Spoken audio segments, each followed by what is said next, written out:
Hi, it's Peter here from Aardvark McLeod again. I just wanted to give you a quick update on my findings on the Hardy Fortuna XDS reel.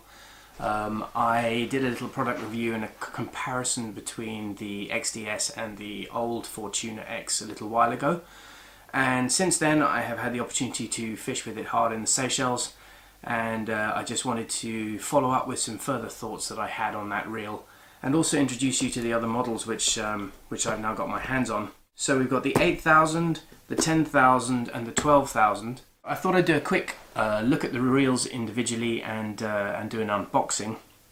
So if I start with the small one first. So they come in a nice attractive slip cover box.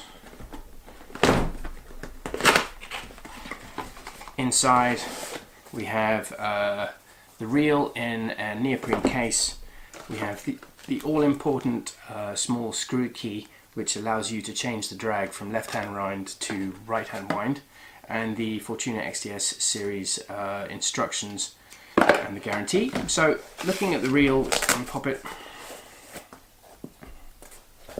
So it's this very attractive gunmetal grey, which I like a lot. The inside of the spool is a dark metallic kind of bluey purple colour. It feels like it's solid and well constructed.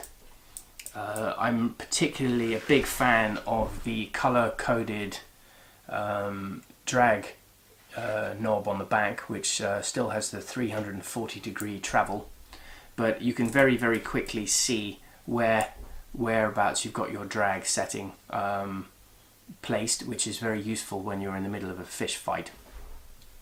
Very light in the hand, and I think this is going to be my main weapon of choice for using on my 9-weight for when I'm fishing for bonefish, triggerfish, bumphead parrotfish, permit.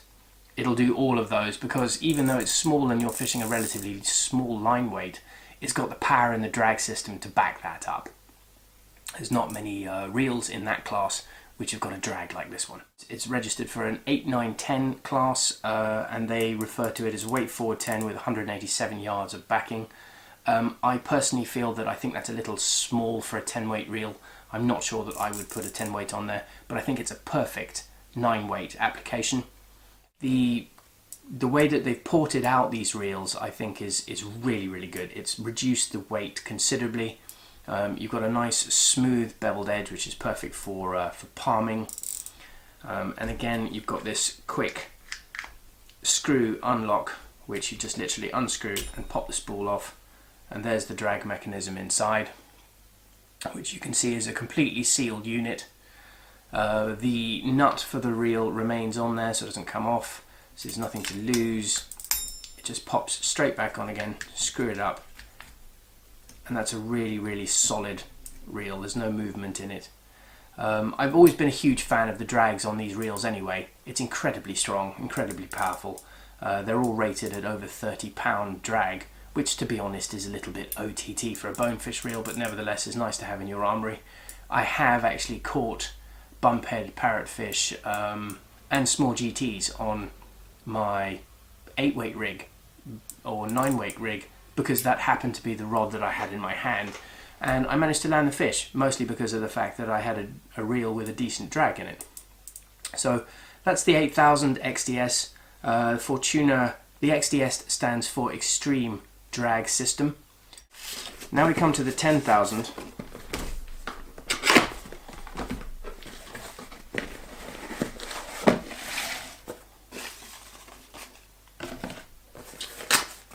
These black neoprene cases I'm a real fan of. Not only do they protect the reel while you're traveling, but actually when you're in a boat or something like that, you can put the case back on the reel while it's still attached to the rod, and then you can loop the neoprene over the top, and it actually looks after your reels while you're traveling in a moving boat. Now I love my toys, and I don't like them getting all scratched up. I get quite upset when I find scratches where they shouldn't be. So now we have the 10,000, and the 10,000 is the X3 replacement, which is a really, compared to the old X3, it's so much lighter. So the X3 equivalent, they rate it for 10, 11, 12, and they rate it for, my cheat sheet tells me, weight forward 12 and 340 yards of 30-pound Dacron. Well, I don't use Dacron, I use 80-pound braid, and the last time I spooled one of these up, I think I got nearly 400 yards of 80-pound braid on there, which is more than enough to deal with most situations. So that's that size of reel. So that's going to be your standard tarpon, standard GT reel. It's the perfect size for all of those uses. It'll fit nicely on an 11 or a 12 weight. And because of its lightness, it doesn't overbalance the new lightweight rods. Okay, so here's the big mother. This is the 12,000, which is rated for 12 weight plus, which is a particularly good description. Now, I used to have one of the old X4s, but it was really almost too heavy to fish with on a fairly normal basis. So there it is. That's a big reel. Rated weight forward 14 and 550 yards of 40-pound Dacron. So I reckon I could probably get 600 yards of braid on there. If it's anything like my old X4, which I did get 640 yards of braid on, but it weighs a fraction of what the X4 weighs.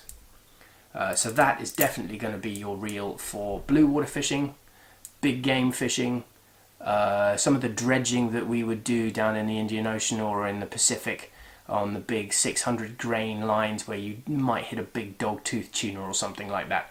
So you want to be able to make sure that you've got enough backing to deal with those situations. Unless your main goal, I would say, is to fish for big tarpon, or you know that you're going to be fishing along a reef edge for GTs or something like that, then I'd probably have that set up as my rig. The drag mechanism goes from 0 all the way through to the red zone in 340 degrees, so basically one turn, and from that point you've got a drag which you can really struggle to turn. Now, a lot of people think that that is excessive. I think if you're tarpon fishing and you're using class tippets, I think that is excessive. There are reels which you would want to set your drag specifically for class tippet fishing, but most of the fishing that I tend to do, and certainly quite a lot of my clients, we're not really worried about class tippets. We're using level 150-pound mono these days on some of the GTs that we're using in the Indian Ocean, mostly because of the abrasion resistance. So if you're using kit like that, what you want to be able to do is lock the drag up quickly so that you can actually really put pressure on the fish and not let it go anywhere. If you're on a reef edge, for example, that fish is going to try and get over the edge, so you want to be able to stop it with everything you've got quickly. And this reel and this line of reels will certainly allow you to do that. Inside that drag you have 8 carbon fibre plates, which gives you an overall massive amount of friction.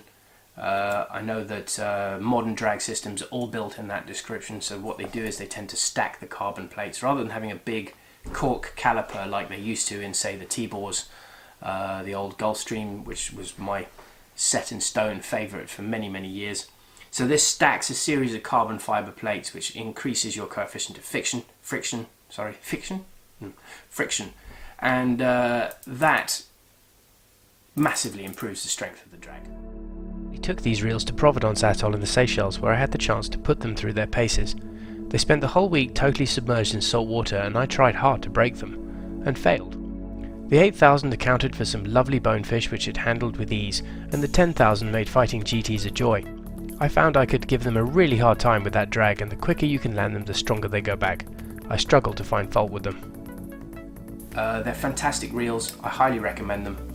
This will be my #1 choice for most of the saltwater fishing that I do in the future.